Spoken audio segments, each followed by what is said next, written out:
తాకట్లో ఉన్న బంగారాన్ని విడిపించి ఆ రోజున మార్కెట్ ధర కట్టి మిగిలిన డబ్బును మీకు అందిస్తుంది కొమ్మూరి గోల్డ్.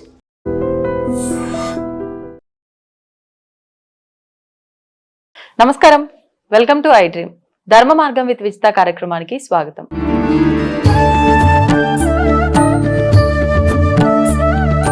నమస్కారం గురుగారు.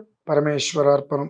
గురుగారు, ఈసారి మనకి అధిక జ్యేష్ఠ మాసం వచ్చింది. మరి ఈ జ్యేష్ఠ మాసంలో మామూలుగా ఎటువంటి కార్యాలు కూడా చేయకూడదు అని అంటూ ఉంటారు. విశేషంగా దేవతారాధనకు మాత్రమే ఉపయోగించుకునే మాసంగా కూడా మనం చెప్పుకుంటూ ఉంటాం.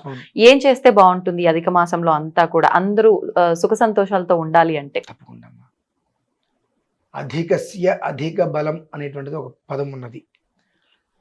అధిక మాసం అనేటువంటిది మామూలుగా కూడా ప్రతి సంవత్సరానికి నెలకి 11 రోజులు తేడా వస్తూ ఉంటుంది. అధికస్య అధిక బలం అంటారు. అధిక మాసం అసలు ఎందుకు వస్తుంది, ఎలా వస్తుంది అనేటువంటి విషయాన్ని ముందు మనం తెలుసుకోవాలి అంటే సంవత్సరానికి 11 రోజులు డిఫరెంట్గా వస్తుంటుంది. ఎప్పుడు కూడా ఎక్కువ తక్కువ ఎక్కువ ప్రతి సంవత్సరము కూడా అంటే ఒక సంవత్సరం ఎక్కువగా ఉంటుంది, ఒక సంవత్సరం తక్కువగా ఉంటుంది. ఎందువలన అంటే దాన్ని ఖచ్చితంగా ఏహ్యము వృద్ధి అని వస్తాయి. ఏహ్యము అనగా ఒక 2 తిథులు కలిసి ఒకే రోజు వచ్చేస్తాయి. ఆ రోజు ఇప్పుడు త్రయోదశి ద్వాదశి ఉంటుంది, త్రయోదశి చతుర్దశి, ద్వాదశి త్రయోదశి ఉన్నప్పుడు ద్వాదశ్యోపర్ త్రయోదశ్యాం, త్రయోదశ్యోపర్ చతుర్దశ్యాం, లేదంటే ఏకాదశ్యోపర్ ద్వాదశ్యాం, ఇలా తిథి చెప్పాలి. అంటే 2 తిథులు ఒకే రోజు. అలానే ఒక్కొక్కసారి వృద్ధి కలుగుతుంది. ఆ వృద్ధి అనేటువంటిది ఏకాదశి, ఇవాళ ఏకాదశి రేపు ఏకాదశి, ఏ తిథి అయినా సరే వచ్చినప్పుడు ఇవి కలిగినప్పుడు వచ్చేటువంటి దాంట్లో 11 రోజులు 360 రోజులకి 11 రోజులు ఇదిగా వస్తుంది. అలా 3 సంవత్సరాలు 4 సంవత్సరాలు ఒకసారి విధానంలో ఒక్కొక్క అధిక మాసం వస్తుంటుందమ్మా. ఈ అధిక మాసం అనేటువంటిది శ్రవణ మాసానికి వస్తుంది, వైశాఖ మాసానికి వస్తుంది, చైత్ర మాసానికి వస్తుంది, అశ్విజ మాసానికి వస్తుంటుంది, ఒక్కొక్క మాసానికి వస్తుంటుంది. అలా చూసుకున్నట్లయితే చాలా సంవత్సరాల క్రితం మనకు అధిక జ్యేష్ఠం వచ్చింది. జ్యేష్ఠము అనగా శ్రేష్టమైనటువంటిది అని. జ్యేష్ఠం శ్రేష్ఠ గుణైర్యుక్తం అంటారు. జ్యేష్ఠము అంటేనే ఎప్పుడు కూడా చాలా శ్రేష్టకరమైనటువంటిది. ఆ శ్రేష్టము అనేటువంటిది ఇంకా కూడా అధికంలో వచ్చిందంటే అధికమైన శ్రేష్టమే కదా. అందులోనూ కూడా జ్యేష్ఠ మాసాన్ని పురుషోత్తమ కైంకర్య మాసము అని అంటారు. అంటే భగవంతుడికి మాత్రమే ప్రతిదీ కూడా కైంకర్యం చేసుకునేటువంటిది. శివాయ విష్ణు రూపాయ శివరూపాయ విష్ణవే శివస్య హృదయం విష్ణు అని చెప్పి శివకేశవులకి భేదము లేకుండా అభేద్యముగా ఎలాంటి భేదాన్ని చూపకుండా ఇద్దరికీ కూడా చక్కగా అర్చన చేయడానికి వీలుగా ఉండేటువంటి మాసం అధిక మాసం, ఆ జ్యేష్ఠం.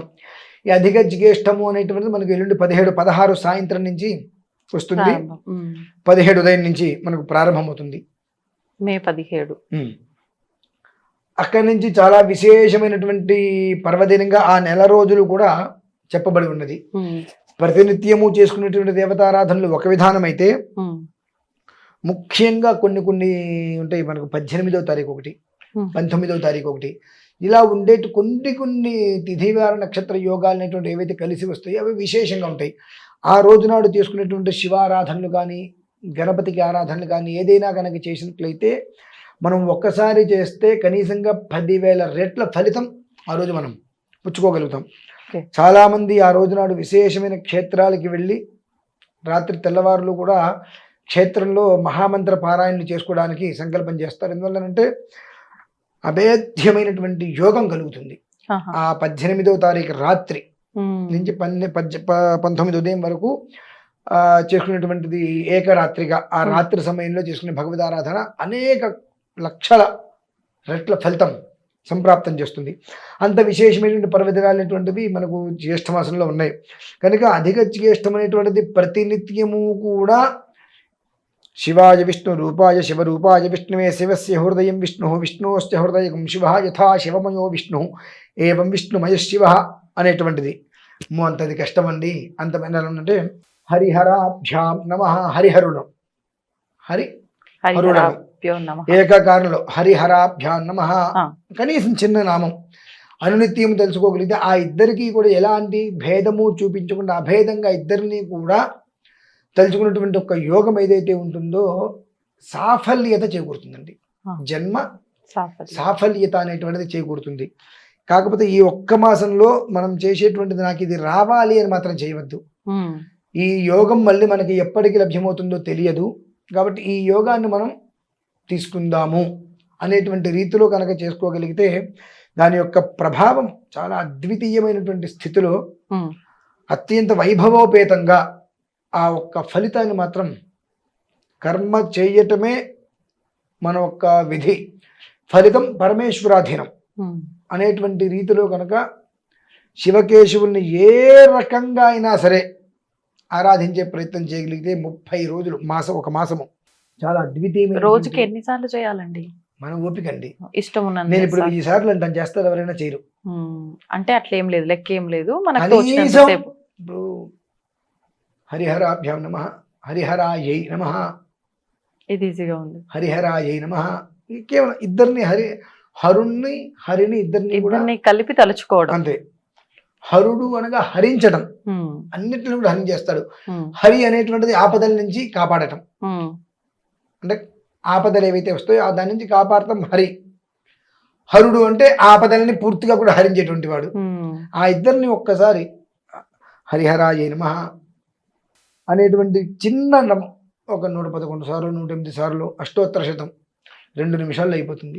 చేసుకోగలిగిన దానికి ధూపం దీప నైవేద్యం ఏది వద్దు, ఊరికే అలా కూర్చొని హరిహరాయ నమః అనేటువంటి నమస్కారం చేసుకొని పొద్దున్నే స్నానం చేయగానే మొహానంత బొట్టు పెట్టుకొని అనుకోండి, అదే మీరు రోడ్డు ఎక్కండి.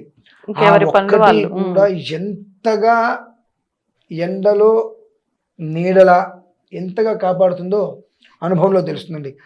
ఎలా ఉంటుందండి ఈ విషయాలు కొంతమందికి ఇవి ఎలా ఉంటాయంటే, నిజమా అంటే మండు వేసవి కాలం, ఎర్రటి ఎండ, అడవిలో ఉన్నాడు ఒక మనిషి, అది దావానలంలా చుట్టుముట్టేసింది, మంటలు అడవంతా దావానలంలా మంటలు చుట్టుముట్టేసింది, విపరీతమైన గాలులు, అందులోనూ ఎర్రటి ఎండాకాలం, భానుడు పైనుంచి భగభగలాడుతున్నాడు, ఆ వేడి కిందకి విపరీతంగా తగులుతుంది, మొత్తం అడవి మొత్తం అంటుకుంది. అక్కడి నుంచి తప్పించుకోవాలని ఆలోచన కాకుండా అంతటి ఎండలో దావానలంలా అగ్నిహోత్రం మొత్తం చుట్టుముట్టినప్పుడు నీడ కోసం వెతుకుతున్నట్టు అక్కడ ఒకడు.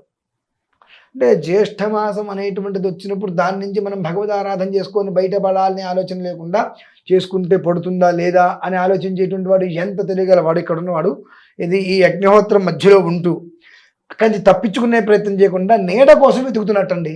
వాడు ఎంత తెలియగలవాడో, అధిక జ్యేష్టమైతే మళ్ళీ ఇంకోసారి చూడచ్చులే, చేసుకుందాంలే, చేసుకుంటూ వస్తుందా అనేటువంటి ఆలోచన కలిగినటువంటి అంతటి తెలియగలవాడు అవుతాడు ఇక్కడ. ఈ ఒక్క విషయం అర్థం చేసుకొని అధిక జ్యేష్ఠాన్ని జాగ్రత్తగా గనక వాళ్ళు రిసీవ్ చేసుకొని భగవదారాధన చేసుకోగలిగితే అధికము అనేటువంటిది అనేక రెట్ల రీతిలో ఆ ఫలితాన్ని పొందారు వాళ్ళు, ఎలాంటి సందేహము లేదు అందరూ. అది గమనించాలి. కాకపోతే ఆయన ఏదో చెప్పారు కదా అని కాదు, యథావిధి హుతాగ్నీనాం, ఎవరికి వాళ్ళు ఎప్పుడు కూడా పెద్దవాళ్ళు అధికస్య అధిక బలం అని అంటారు కదా, అందులో జ్యేష్ఠ అని అంటారు. జ్యేష్ఠం ఉంటే చాలా గొప్పది పెద్దది అనే అర్థం. అందులో జ్యేష్ఠం శ్రేష్ఠ గుణేర్యుక్తం, జ్యేష్ఠం అంటేనే శ్రేష్టమైనటువంటిది, అధికంలో వచ్చేటువంటి జ్యేష్ఠం అనేక రకాలైన శ్రేష్టమైనటువంటిది. అందులోనూ కూడా మనకు యమునా పుష్కరాలు కూడా అధిక మాసంలోనే వచ్చినాయి. యమునా పుష్కరాలు కూడా అధిక మాసంలోనే మనకు రావటం, ఇవన్నీ కూడా ఎన్నో రకమైనటువంటి శ్రేష్టానికి చాలా దగ్గర సంబంధం కలిగినటువంటి విధానం. కాబట్టి దీన్ని చూద్దాం అనేటువంటిది కాకుండా అనుసరించి దాన్ని ఆస్వాదించి ఆ ఫలితాన్ని తీసుకొని క్షేమంగా ఉండాలని అయితే నేనైతే మనస్ఫూర్తిగా కోరుకుంటాను. నియమాలు ఏమో అవసరం లేదా అండి? ఇంకా చెయ్యటమే ఆలోచన ఇస్తున్నప్పుడు ఇంకా నియమంతో చేయమంటే ఎవరు చేయరమ్మా, చెయ్యటమే గగనం. ఎలా ఉంటుందంటే, మీరు దీపారాధన ఒత్తిని ఇటు వంపి దానికి ఒక ఇనప కడ్డీ పెట్టి దాన్ని మళ్ళీ ఇటు అడ్డంగా వంపి వెలిగించండి, తెల్లారితే కోట్లు వస్తాయంటే వెలిగించేస్తారు. అది అబద్ధమైన విషయం అందరికీ తెలుసు, కష్టం లేని మనం. సన్న తీగ తీసుకొస్తారు, ఒత్తిలో చుట్టేస్తారు, దాన్ని కిందకు వంపుతారు, ఆ తీగతోటి కిందకే ఉంటుంది ఒత్తి, దాన్ని మళ్ళీ పైకి వంపుతారు, దానికి ఒత్తి ఉంటుంది, తీగ ఉంటుంది, కానీ అది అలా అంటారు 3 వంకరలుగా వస్తుంది. నేనే ఉంటాను నాలాగా ఉండద్దంట, నాలాగా ఉండద్దంట. నాలాగా అంటే ఏంటి? నా ఎన్ని వంకరలు ఉంటుంది, నా అంటే ఇలా ఇలా ఇలా అన్ని వంకరలుగా ఉండద్దంట. కాబట్టి అలా చెప్పి ఆ ఒత్తిడిలో వంపి దానికి తీగ చుట్టూ పైకి పెట్టుకోండి, దాని మీద మీరు వెలిగించి ఒక్కొక్క చుక్క ఈ నూనె వేస్తూనండి, మీరు చూడండి, మీకు అంటే తెల్లవారులు నిద్రలు మానేసేస్తారు. అంటే మీ ఉద్దేశం ఏంటండి? అంత మూర్ఖులు అంటున్నారా అందరూ? మూర్ఖులు ఇంకా నయం, ఆ, మూర్ఖులు ఇంకా నయం. ఉమ్, ఏదో చెప్పారు చేస్తారు వదిలేస్తారు. కానీ దానికి ఇంకా ఆయన తూర్పుకి పెట్టమన్నారు, కాస్త ఆగ్నేయానికి పెడితే ఇంకా బాగుంటుంది కదా. అంటే తప్పు లేదు కదండి, అవుతుంది అని అది అన్నప్పుడు ఏదైనా చెయ్యొచ్చు. ఏదైతే అయ్యేది ఉంటుందో దాన్ని చెయ్యకుండా అవ్వని దాన్ని కుక్క తోకపట్టుకుని గోదావరి ఈత అవుతుందండి. అసలు విషయం ఇది. ఆ, అంతే అంతే. గోదావరి ఈదాలంటే నీవు గజయితగాడివి కావాలి, ఉమ్, ఉమ్, నీకు ధైర్యం ఉండాలి, నేను ఈతగలను అని చెప్పి. నేను ఏటుకి ఎదురుతానండి, అలా ఎదురెత్తగలగాలి. కష్టం వచ్చింది, నువ్వు కృంగిపోతే ఎట్లా? నేను ఏడుస్తానంటే ఎట్లా? ఏడిచినంతసేపు నీ కష్టాలు పోతాయా? ఇంకో 10 మందిని కూర్చోబెడదాం పోతాయా? అన్నిట్లకి విశేషంగా వచ్చినటువంటి మాసాలు కొన్ని ఉన్నప్పుడు నైమిత్తికము ఉంటారు. కష్టపడటానికి ప్రయత్నం చేయి, ఫలితం వస్తుంది. కానీ నేను ఇట్టు పెడతా అది రాదని అందరికీ తెలుసు, కానీ ఒక వచ్చేస్తుందేమో ఏముందిలే, ఆ వచ్చేస్తుందేమో ఏముందిలే అనేది దీంట్లో చేయొచ్చుగా. వస్తుంది ఇక్కడ కాబట్టి చెయ్యండి. చెయ్యరు. నేను చాలా చూశానమ్మా, మీరు ఇది చెయ్యండి తెల్లవారే లోపు అని పేరు పెడతారు, అందులో ఏమీ ఉండదు, కంటెంట్ ఏమీ ఉండదు. ఆ పేరు చూసేసి లక్షల మంది ఆ వీడియో చూసి చేసేస్తారు. ప్రతిదానికి ఏది ఇంపార్టెంట్ నేను మీరు పైన పేరు ఇంపార్టెంట్ కాదు, తమ్మునీళ్ళు ఏదో అది కాదు, లోపల కంటెంట్ ఏముంది. కొంతమంది తమ్మునీళ్ళ గురించి చాలా అనుకుంటారు, పేరు చూసేప్పుడు కూడా మీరు అనుకోవద్దు, లోపల కంటెంట్ ప్రయత్నం చేయండి. అది కంటెంట్ మీరు ప్రయత్నం చేస్తే మీకు క్లారిటీ వస్తుంది. వ్యూస్ కోసం పెడతారు, పెట్టే పేరుకి లోపల ఉండేటువంటి విధానానికి సంబంధం ఉండదు. కాబట్టి మీరు కంటెంట్ చూసే ప్రయత్నం చేస్తే మీ జీవితానికి ఉపయుక్తంగా ఉండేటువంటి కంటెంట్ అది మీకు అక్కడ ఉంటుంది, పేరుతో కాదు. కాబట్టి అప్పుడు దానికి ఒత్తికి తీగ చుట్టి 3 వంకరలు తిప్పకరలా, సజావుగా ఎలాంటి వంకరు లేకుండా ప్రశాంతమైన పని చేసుకుంటే ఆ వంకర మట్టం టింకర్ అయిపోయి జీవితం బాగుంటుంది. అంతే కదండి కావాల్సింది. అది చిన్న విషయాన్ని గుర్తుపెట్టుకోవాలంటారు. ధన్యవాదాలు. పరమేశ్వరార్పణ. తవ్వండి, తవ్వుతూనే శివలింగం. సరే దాన్ని అట్లా కప్పేసేయండి, చూపించదండి. Krishna is there. మూర్తి పూజ కాదు, సాక్షాత్ బ్రజేంద్ర నందన భగవాన్ ఉన్నారు మూర్తిలో. ఏమీ ఆశించకుండా ఆరాధించే వాళ్ళు కూడా ఉన్నారా ప్రభుజీ? నిజమైన భక్తి అంటే మనకు తెలియదు కాబట్టి